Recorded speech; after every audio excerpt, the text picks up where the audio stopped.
Hi, I wanted to share this. When God created Adam, He said, I'm going to create man in our image, in our likeness, number 2. And number 3, so that He would have dominion over the beasts, the creatures, the birds, the fish.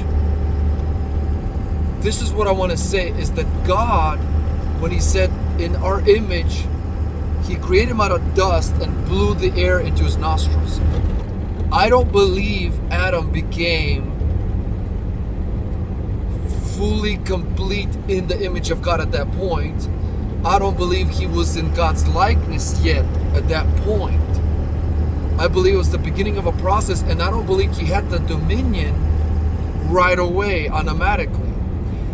As in everything in creation, everything is a process, everything is a maturing thing. So God says, let's make him in our likeness and image. What does Adam do? Sin, eat the fruit, disobey. That is not God's likeness. What does Adam do after he sins? Covers it up with leaves or whatever. Then he makes excuses. It was my wife, it was the snake. None of that is God's likeness. None of that is God's image. And none of that is dominion. So I believe God created Adam and gave him a process to become like God's likeness, to become in God's image, and to become the one who has dominion over all the creatures. Now, some of those creatures were angels. Some of those creatures were spirits, were demons. All of these creatures that God wanted Adam to have dominion on were created before Adam. Think about this. God says, I'm going to make him in my likeness, and I'm going to make him have dominion over the animals. So what does he do? First, he creates the animals.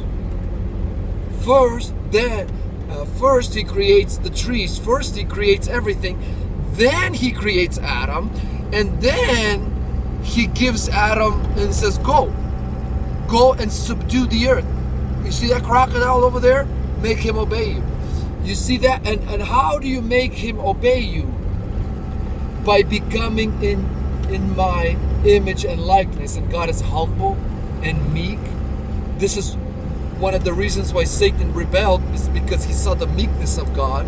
And he says, I can take this. God has a weakness. He's meek. He's humble. He's clean. He's pure.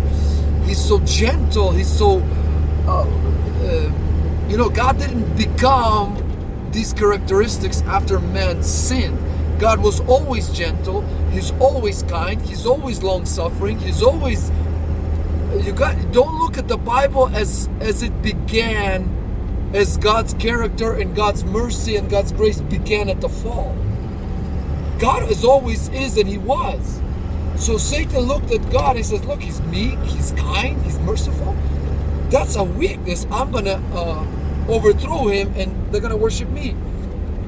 So when Adam was created, he was told to, become my image, become my likeness, then the dominion will kick in. So that's what I'm saying. What I'm saying is,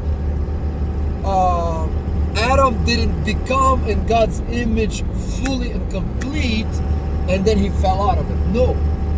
Jesus dying on the cross is God making Adam into his image and likeness. Jesus coming back on the horse, resurrection, new body, new kingdom, reigning with Christ, sitting on God's throne, is Jesus making Adam in his image and his likeness and having dominion. Adam became a living soul. He was not fully, the image and likeness of God was not full then. It was only the beginning of a process. So here's my point. God was not surprised by the fall. God created Leviathan, Jezebel, Babylon, all these creatures that turned against God. powerful creatures, Lucifer and all this thing. Yet God knew about them before He created Adam, and He created Adam so that somehow Adam would figure out through obedience and relationship how to master over these things, how to rule over the Jezebel spirits, how to rule over the Leviathan spirits, over the demons and that thing in the, Gog and Magog and all that stuff. God created those. They rebelled, and so what happens when Adam fell is God didn't panic. God didn't cancel His plan. God didn't go into plan B. When Adam fell, He says, Adam, I still need you, and I still want you, and you're still mine, but now I need you to make you in my likeness, so I'm going to send the seed of a woman, and he's going to kick the crap out of Satan, and you will then become more of my likeness. He came to Abraham and said, Abraham, give me Isaac as a sacrifice. Why?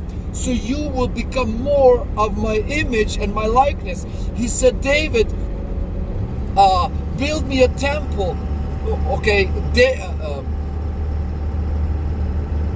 David was so pleased, loved God, he wanted to build him a temple. So he said, your son Solomon will build me a temple. All of these processes, like Abraham, Noah, building an ark, he's creating mankind. He's not mad and angry at Adam. It's part of the process that Adam, when you drop the ball in the garden with the fruit, God's not, I'm not done with you, I'm not angry with you, I'm not sending you to hell. I'm gonna start the next step, and the next step of making Adam and Eve into the image of God.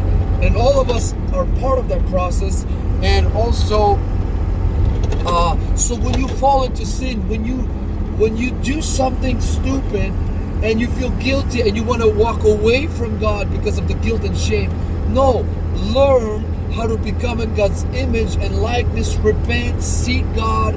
God is not through with you if you're a pastor, whoever you are, if you fall into sin. No, God is that's part of your process of getting dominion over those demons who are attacking you, those spirits, that Lucifer that's trying to destroy you.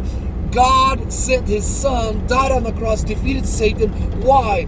To help you become in the image of God and to help you to have dominion over the earth. So don't look at your mistakes and failures and you're falling into sin as God doesn't want me anymore. I'm talking to every drug addict, every fallen pastor, fallen evangelist, every fallen priest, whatever, the Catholic Church thing.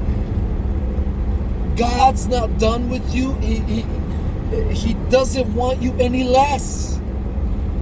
Start the process of getting back up and learn how to, that sin that made you fall, that the spirit that made you fall, get dominion over it.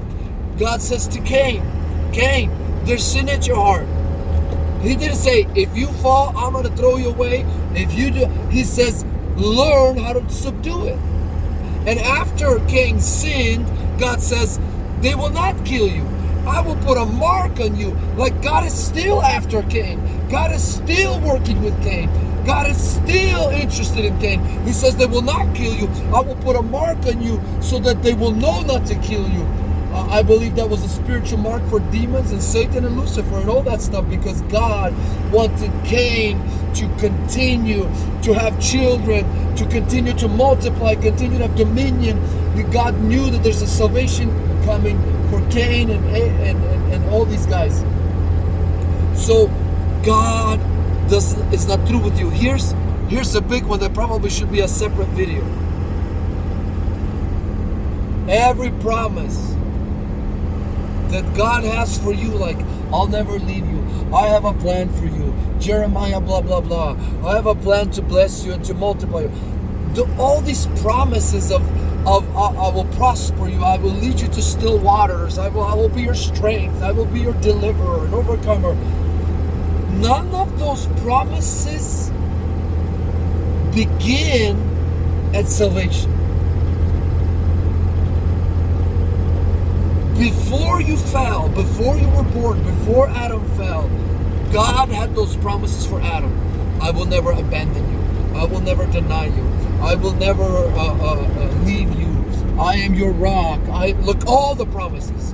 And when Adam fell, promises didn't change. When Adam fell, okay, now he needs God to be his rock. Now he needs God to be his deliverer.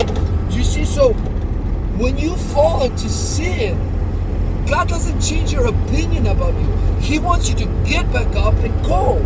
Because too many people sin, feel guilty, feel like they've let God down, they don't want nothing to do with God out of all that regret and shame. Like, I embarrassed God, I put God to shame, so now I'm gonna back off of my pursuit of God and my relationship with God. I'm gonna back off on my intense seeking of God. Why? Because I've let him down. Don't do that. Seek him even harder. Why? Because he put those promises in there before you fell. Before you were born, he gave you these promises. So your sin your salvation didn't start the promises. So you got this holy streak of 2 years of seeking God. You're like, yeah, God is my Savior, He's my Lion, He's my Lamb. Okay, the fact that you fell, the fact that you got saved didn't start the promises. He wanted you before you were born, before you sinned. He wants you while you sin. He wants you after you get up from the sin. So look at God as eternally interested in you. Okay, I'm going to end the video because I have no idea how to stop this, and I got to